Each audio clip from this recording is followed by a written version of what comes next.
Une nouvelle onction est en chemin. Précieux Saint, je vous le dis, une nouvelle onction est en chemin pour vous. Et je vais vous montrer comment vous préparer pour cela.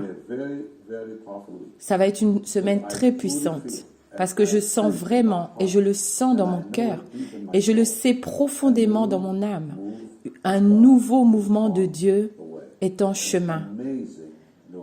Une nouvelle onction incroyable. Seigneur, ouvre nos yeux, ôte les écailles, afin que nous puissions voir tes plans et connaître tes voies. Utilise chacun de nous. Magnifie ton nom, très cher Jésus. Et nous allons te donner la gloire. Utilise-nous puissamment dans les jours qui viennent. L'audace, une onction d'audace arrive qu'on n'a jamais connue auparavant. Vous savez, il y a un très grand moment et puissant dans le livre des Actes où Pierre et Jean allaient au temple. Et il y avait un homme à la porte belle. Et lorsqu'ils lui ont dit « Regarde-nous », lui il s'attendait à de l'aide financière. Ils lui ont dit « Regarde-nous ». C'était un moment d'autorité, un moment incroyable qui a amené le réveil de manière qu'on n'a pas encore vue. Nous n'avons pas encore vu cela sur la terre depuis le livre des Actes, mais nous allons le voir avant la venue du Seigneur. Je ne dis pas que c'est le dernier mouvement de Dieu sur la terre. Je crois qu'il vient une intensité d'onction. Je crois qu'il vient un nouveau souffle frais de Dieu sur nos vies. Et tout ce que vous voyez autour de nous disent une chose, qu'il y a un nouveau mouvement de Dieu et préparez-vous pour cela. Et vous dites, pourquoi tu dis cela? Certaines choses, trois choses. Numéro 1, la Bible nous montre comment Dieu a agi dans le passé. Parce que lorsque vous voyez les conditions qui ont existé avant que Dieu agisse, ces mêmes conditions existent aujourd'hui. Numéro 2, il y a un cri comme on n'a jamais vu auparavant pour l'onction. Et ça aussi, nous voyons cela dans les Écritures. 1, les conditions. 2, le cri dans le peuple de Dieu pour une nouvelle onction de l'Esprit. Et troisièmement, nous voyons des changements qui se passent aujourd'hui. Des changements incroyables dans l'Église. Il y en a beaucoup qui quittent et il y en a beaucoup d'autres qui viennent. C'est comme si toute une foule est en train de quitter, mais une foule nouvelle d'âmes affamées est en train de venir, et spécialement parmi les jeunes. Donc d'un côté, nous voyons un exode, pas un bon exode, les gens qui quittent. Et d'un autre côté, nous voyons un nouveau reste qui se lève, une foule incroyable. Le mouvement de Dieu est tellement puissant en Afrique, partout dans le monde, mais spécialement en Afrique. Et nous voyons cette nouvelle fin parmi les jeunes. Et j'entends cela, j'entends parler de ces jeunes gens, hommes et femmes qui se lèvent. C'est pourquoi je crois qu'une nouvelle onction est parce que les conditions sont là. Les conditions, le cri et les changements. Et lorsque je regarde ma propre vie, quand je regarde dans les années de ministère que j'ai eues, 48 ans maintenant, ceux qui apportaient cette onction dans les années 70, ce sont les mêmes choses. Ceux qui ont apporté l'onction dans les années 90, à Orlando, c'est les mêmes conditions. Ceux qui ont apporté l'onction quand je tenais des grandes croisades, les mêmes conditions. Nous voyons encore cela à une plus grande échelle. Donc, comment est-ce qu'on se prépare pour cela? Seigneur, parle-nous. Montre-nous ta parole clairement dans le nom de Jésus. Je veux que vous puissiez écrire ces choses que je vais vous donner. Parce que je crois que c'est tellement important de comprendre qu'est-ce que je fais afin que Dieu puisse m'utiliser. Numéro 1, restez petit à vos yeux. Ça, c'est la première chose. Parce que dans 2 Samuel, chapitre 12, nous lisons cela. Et je pense que c'est tellement important pour comprendre comment Dieu voit cela. Dieu parle à David et lui dit, « Je t'ai donné la maison de ton maître, la femme de ton maître. Je t'ai donné la maison d'Israël et de Juda. Et si cela avait été trop peu, je t'aurais encore rajouté des choses. » Donc David comprenait, parce qu'il venait juste de pécher en couchant avec Bathsheba, mais il s'était repenti. Il comprenait une chose, que Dieu n'allait pas continuer à l'utiliser s'il ne s'était pas repenti, s'il n'était pas resté petit à ses propres yeux. Et nous voyons le changement dans sa vie, dans le psaume 51, par exemple. Pour Saul, c'était différent. Saul est devenu orgueilleux, il a tout perdu. David aurait pu tout perdre. Parce que nous voyons dans cette prière où il crie, il dit « Ne me quitte pas, n'ôte pas ton Saint-Esprit de moi ». Il avait peur que Dieu le quitte. Dieu avait quitté Saul. David comprenait le seul moyen que je vais garder la faveur de Dieu, c'est en restant humble, en restant petit à mes propres yeux. Ça, c'est une clé, une vraie clé. Je me rappelle, un homme est venu à moi à l'aéroport de Dallas. Et il me dit, « Wow, tu es le plus grand nom. » J'ai dit, « Je ne pense même pas à cela. J'ai même peur d'y penser. » Ce n'est pas que je disais cela faussement, mais c'est vraiment comme cela que je me sentais et je me sens toujours comme cela. Quand je me tenais dans ces croisades et que je voyais la foule, dans chaque réunion, je disais « Qui suis-je et qui est la maison de mon Père ?» Je regardais les milliers de personnes et le cri à l'intérieur de moi, c'était « Mais qui suis-je? Qui est la maison de mon Père ?» C'est ce que David a dit. Donc, c'est quelque chose d'important. Et Dieu sait quand nous sommes vrais ou pas. Donc, restez petits à vos yeux. Et Dieu ne passera pas à côté de vous. Numéro 2, qui est très importante, et beaucoup de personnes ne comprennent pas Luc 24, parce que dans Luc 24, nous voyons quelque chose, une de ces choses mystérieuses en ce qui concerne le Seigneur. Peut-être nous ne comprenons pas pourquoi il fait des choses comme cela. Nous devons voir son cœur. Et je prie, Seigneur, qu'il puisse voir son cœur, qu'il puisse comprendre au nom de Jésus. Luc 24, 28 dit, « Alors c'était 2 hommes qui allaient vers Emmaüs, le village d'Emmaüs. Le Seigneur les a rejoints. Maintenant, il commence à leur révéler des choses, mais il n'avait pas encore reconnu. Et alors qu'il se rapprochait du village, il a fait comme si il voulait continuer. Il a fait comme s'il voulait continuer. Il a fait comme s'il voulait les quitter. Pourquoi? Vous vous souvenez quand le Seigneur était sur la mer de Galilée et ils étaient dans le bateau et lui il marchait sur l'eau. Il voulait continuer. Il est testé. Il voulait continuer et alors ils l'ont appelé et alors il est rentré dans le bateau. Donc, pourquoi est-ce que nous voyons cela avec Dieu? Lorsque l'ange a lutté avec Jacob, et Jacob a dit « Bénis-moi, je ne te laisserai pas aller », parce que Dieu cherche à être cherché. Il désire être désiré. Il veut voir si nous voulons vraiment de lui. Donc la deuxième clé, c'est de chercher sa présence. Chercher sa présence. C'est ce qui s'est passé ici. Dans le verset 29 de Luc 24, il est dit qu'ils ont insisté. Vous ne recevrez jamais du Seigneur jusqu'à ce que vous sachiez comment insister auprès du Seigneur. Vous devez Il aime être désiré. Il aime être invoqué. Comme sur la mer de Galilée, où il marchait à côté du bateau.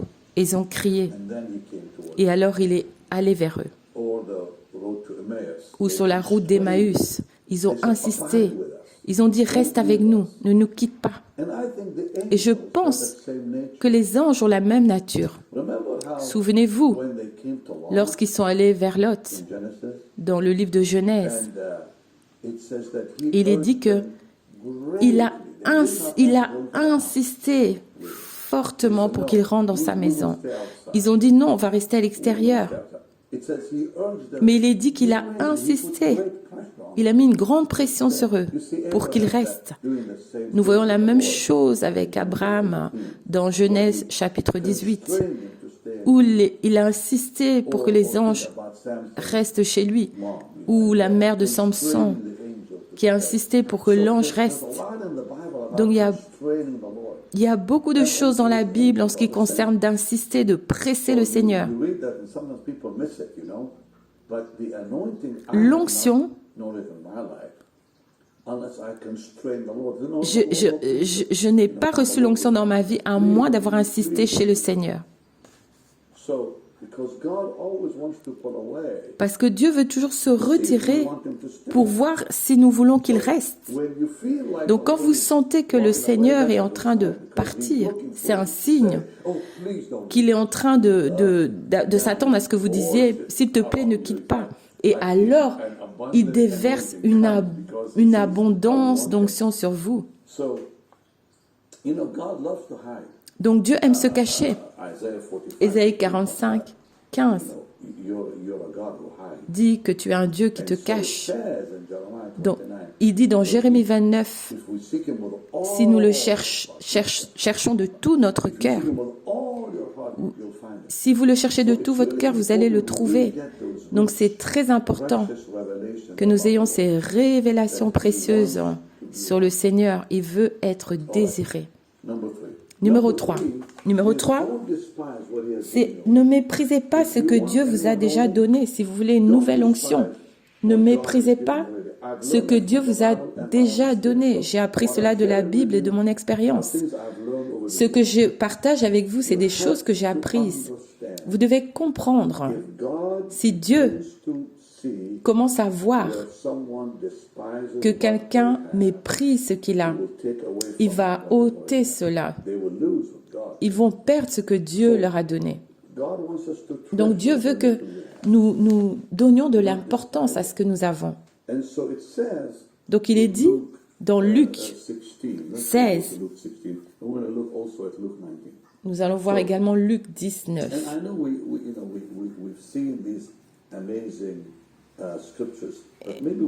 Nous avons déjà vu ces écritures incroyables. Regardons Luc 16, verset 10. Celui qui est fidèle dans les petites choses est aussi fidèle dans les grandes. Donc le Seigneur regarde comment est-ce que vous gérez le peu dans votre vie. Est-ce que vous en prenez soin ou est-ce que vous méprisez cela? Dans Luc 19, 17, beaucoup de personnes connaissent cela, mais c'est bon de bien connecter tous ces versets. Si je devais vous demander maintenant, vous pouvez vous voir face à face et je demanderais qui veut l'onction, je suis sûr que toutes les mains seraient levées. Alors, moi, je vous montre comment avoir l'onction, parce que cela arrive. Je peux vous le dire prophétiquement, une nouvelle onction arrive. Les conditions sont là, le cri est là, les changements. Donc, quand vous voyez cela, numéro 3, ne méprisez pas le trésor que Dieu vous a donné. Dans Luc 19, 17, Bien fait, bon serviteur, parce que tu as été fidèle dans les petites choses.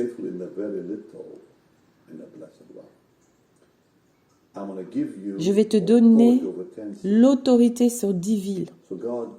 Donc Dieu remarque les petites choses à côté desquelles nous passons souvent. Je ne vais pas être trop long, mais je veux vous dire ce que j'ai vu dans ma propre vie dans le passé. J'étais fidèle lorsque j'ai servi Jim Pointer, un homme merveilleux, un pasteur méthodiste. Il avait un grand accordéon et je portais son accordéon qui était plus lourd que moi et je l'aidais à se préparer pour les réunions. Il y a des choses qui sont seulement entre moi et Dieu que j'ai fait.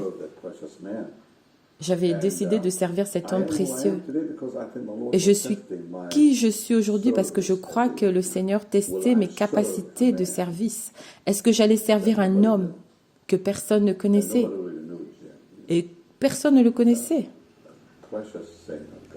Un saint précieux de Dieu. Il n'avait pas un très grand ministère. Il n'avait pas un ministère global. Il n'avait pas un ministère connu. Mais j'ai senti, je veux servir cet homme, sans réaliser que le Seigneur me testait.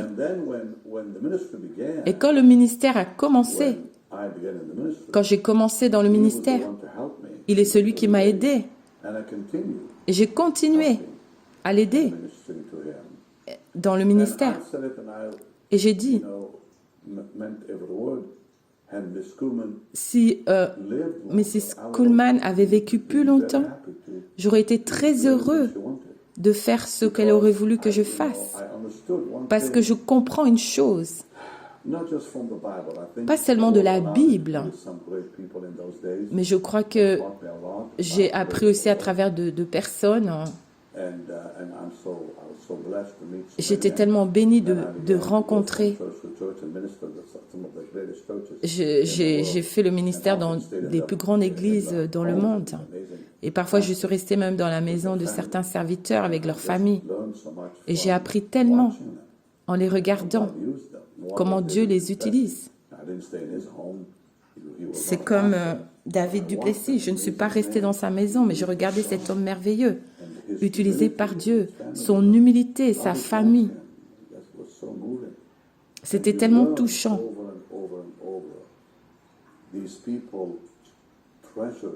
Et j'ai appris comment ces gens ont donné de l'importance à leur commencement.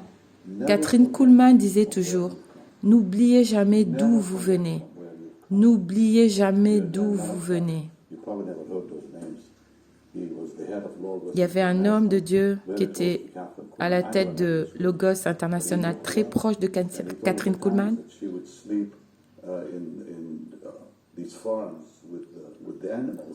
Il a dit lorsqu'elle dormait dans des fermes.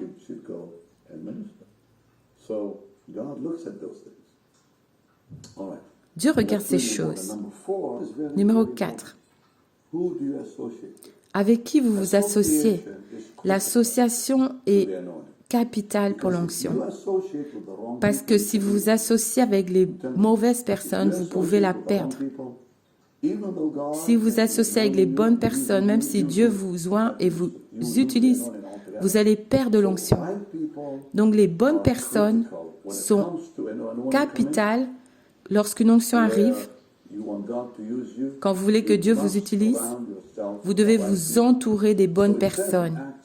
Donc il est dit dans Actes 4:13, quand ils ont vu l'audace de Pierre et de Jean, lorsque les pharisiens l'ont vu, et qu'ils ont remarqué que c'était des personnes qui n'étaient pas éduquées et ignorantes, ils se sont émerveillés. Et ils ont vu qu'ils avaient été avec Jésus. C'était des pécheurs qui n'étaient pas éduqués. Mais ils avaient été avec le Seigneur. Et l'influence parce qu'ils avaient été avec le Seigneur. Cette association les a amenés dans un nouveau niveau. Donc c'est vraiment important. Vous voyez ce qui s'est passé avec les hommes de David. C'était des hommes qui étaient bannis de la société et dans des problèmes. Et maintenant, ils se sont joints à David et se sont devenus des hommes vaillants. Mais laissez-moi aussi vous parler des mauvaises associations. Et nous voyons cela dans la Bible, où des gens ont perdu les bénédictions de Dieu, comme Démas, qui a aimé les choses de ce monde. Il était un des hommes principaux de Paul. Démas était une des personnes principales autour de l'apôtre Paul. Mais il l'a quitté parce qu'il a aimé le monde présent. Il a commencé à s'entourer de la mauvaise foule. Et il a perdu le ministère. Et ensuite du royaume de Dieu. Et il n'est dit nulle part que plus tard il était accepté par le Seigneur. Et il y en a d'autres comme lui qui se sont éloignés.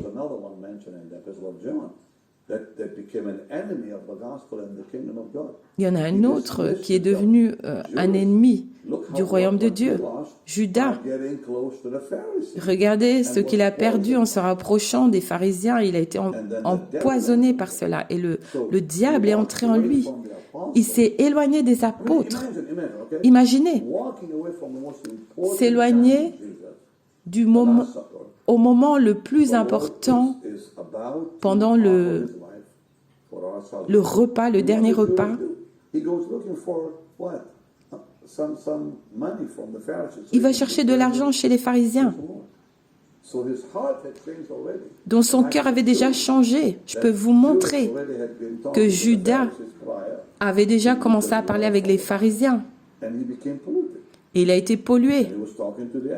Et il parlait aux ennemis. Donc les gens qui s'éloignent de l'Église, qui s'éloignent de leur appel, le désastre suit. Et nous voyons cela. Comment les gens perdent avec des mauvaises associations. Pourquoi le King Uzziah a échoué? Parce qu'il est devenu orgueilleux. Ou Saul. Pourquoi Saul a échoué? Les mauvaises associations. Ils ont commencé à s'entourer de personnes qui leur disaient ce qu'ils voulaient entendre. Les bonnes associations, c'est clé, c'est une clé.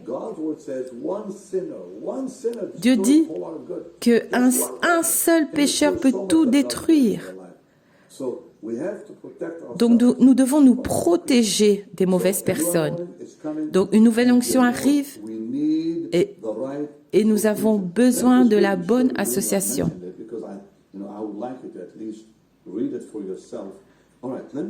Laissez-moi vous montrer une écriture dans 1 Samuel, parce que je pense que c'est important pour vous de voir cela par vous-même.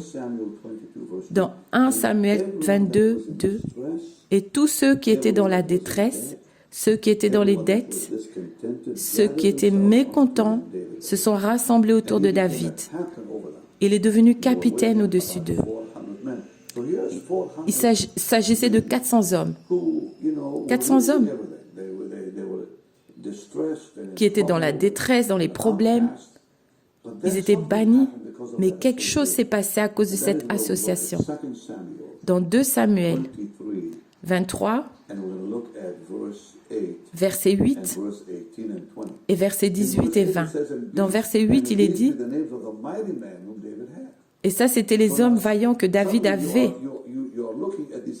Donc tout à coup, nous regardons ces hommes incroyables. Et ensuite, au verset 18, il est dit ce qu'ils ont fait. Il y a un homme qui a levé sa lance contre 300 hommes. Et un autre qui a tué 2 lions. Ils ont été puissamment oints par Dieu. C'était des personnes bannies. Dans 1 Samuel et dans 2 Samuel, maintenant, ce sont des hommes vaillants. Donc l'association. L'association, c'est une clé. Je vais prier avant de vous dire au revoir. Il y a beaucoup de plus que j'aimerais partager avec vous pour vous préparer pour la nouvelle onction. Mais je vais prier que Dieu vous envoie vers les bonnes personnes et vous délivre des mauvaises. Dieu veut vous utiliser. Étendez vos mains vers moi. Seigneur, utilise-les. Seigneur, amène les bonnes conditions dans leur cœur, dans leur vie et les bonnes personnes qui vont les amener dans ce lieu où tu peux les utiliser puissamment.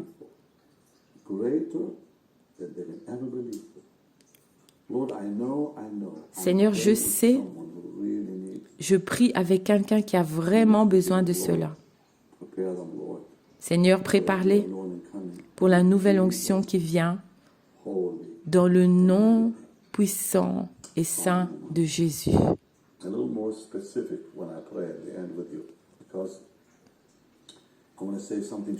Je voudrais dire quelque chose de mon cœur que j'ai expérimenté moi-même sur l'onction.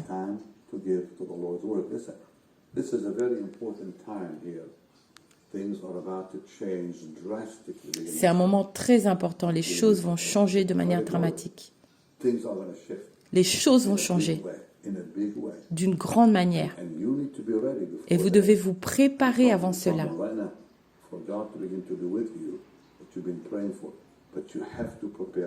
Vous devez vous préparer aujourd'hui. Et tout ce que je vous donne, tout ce que j'ai dit,